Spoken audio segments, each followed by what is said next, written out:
కడప జిల్లా బద్వేల్ డివిజన్ పరిధిలోని కలసపాడు కాశీనాయన మండలాల్లో శుక్రవారం వైఎస్ఆర్ చేయుత 4వ విడత చెక్కుల పంపిణీ కార్యక్రమాన్ని Badvel MLC DC Govindareddy, MLA doctor సుధులు పంపిణీ చేశారు. అనేక విషయాలు చెప్పారు. గౌరవ ముఖ్యమంత్రి గారు జగన్మోహన్ రెడ్డి గారు మరి ప్రభుత్వ పథకాల ద్వారా మీకు మహిళలకు పెద్ద ఎత్తున సాధికారికత కలిగించాలి, మన కాళ్ళ మీద మనం నిలబడుతూ మన కుటుంబాన్ని అన్ని విధాలుగా ఆదుకుంటూ ఒక మంచి సమాజానికి మీరు నాయకత్వం వహించాలనేటువంటి ఒక ఉద్దేశంతో మరి చేపడుతున్నటువంటి అనేకమైనటువంటి కార్యక్రమాల గురించి మరి ఎమ్మెల్యే గారు మీకు వివరించారు. ముఖ్యమంత్రి గారు ఈ నవరత్నాలు అనేటువంటి కార్యక్రమాల ద్వారా మనం చంద్రబాబు నాయుడు గారి ప్రభుత్వాన్ని చూశాం. 2014-19లో ఆయన మన నాగార్జున రెడ్డి గారు ఇంతకు ముందే చెప్పారు వివరంగా 600కు పైగా హామీలు ఇచ్చి ఒక్కొక్కసారి ఎలా ఉంటుందంటే కొందరు వ్యక్తులు ఈ 4 అబద్దాలు ఆడా, ఇంకా 2 అబద్దాలు ఆడితే ఏం మునిగిపోద్ది, ఇంకా 10 చెప్తే ఏమైపోద్ది అనుకుంటారు. చంద్రబాబు గారి నైజం కూడా అదే. అయ్యా ఇన్ని హామీలు ఇస్తున్నా మనం చేస్తామంటే ఎట్లా ఇన్ని చేయలేం, మనం 200-300 దగ్గర ఆగడం ఎందుకు, ఒక 600 రాసేద్దాం మొత్తం అనేటువంటి ఒక మనస్తత్వంతో ఆయన రాజకీయాల్లోకి వచ్చారు. వాళ్ళ మామగారిని పదవీచ్యుతం చేసి అధికారంలోకి వచ్చిన తర్వాత నుంచి కూడా ఒక అలవాటు అలవర్చుకున్నారు. మనం కూడా చాలా మందిని చూస్తూ ఉంటాం, జనాలు మన ఊళ్ళలో కూడా చూస్తాం. ఒక్కసారి మనం ఏదైనా ఒక అబద్ధాలకు కానీ ఒక తప్పుడు ఆలోచనలకు కానీ ఎవరైనా కొంతమంది ఉంటారు, వాళ్ళ జీవితాంతం ఇంకా వాళ్ళు మారరు. ఏదో వాళ్ళల్లో పెను మార్పులు ఏదైనా మరి తెచ్చి తప్ప సామాన్యంగా అదే అనుసరిస్తూ ఉంటారు.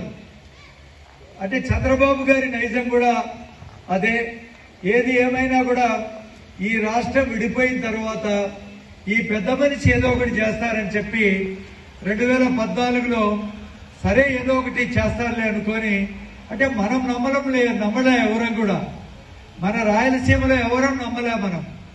కానీ కోస్తా ఆంధ్రాలో మరి ఇప్పుడేళ్ళే అప్పుడు కూడా ఈ తెలుగుదేశం, పవన్ కళ్యాణ్, ఈ బీజేపీ వాళ్ళు అందరూ కూడా ఒక మూకమ్మడిగా ఒక జతగట్టి అధికారంలోకి పోయి ఓట్లు చీలకుండా జగనన్నకు విరుద్ధంగా ఓటు వేయడం వల్ల కేవలం 1.5% 100 ఓట్లలో 1.5 ఓటు ఆయనకు ఎక్కువ పడ్డాయి.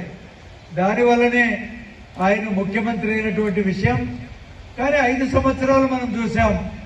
ముఖ్యంగా మీ డ్వాక్రా మహిళలకు ఆయన ఈ రుణమాఫీ చేస్తా అన్నాడు 15,000 కోట్లు.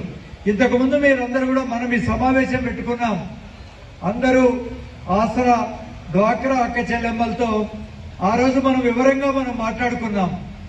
ఏ విధంగా చంద్రబాబు గారు ఆనాడు ఉన్నటువంటి మీకు 15,000 కోట్లు అంటే ఒక హామీ ఇచ్చి వాగ్దానం ఇవ్వకపోతే ఓకే, మా ఏరియాలో వాటర్ ప్రాబ్లం ఉంది, మేమేం చేసుకోలేకపోతున్నామని వీటన్నిటిని దృష్టిలో పెట్టుకుని నిన్నటికి నిన్న మనం ఒక 13 కోట్లతో 10 వారాల్లో యుద్ధ ప్రాతిపదికన లిఫ్ట్ ఇరిగేషన్ పనులు పూర్తయి, మిగతా పనులన్నీ కూడా త్వరలోనే పూర్తి చేస్తాం.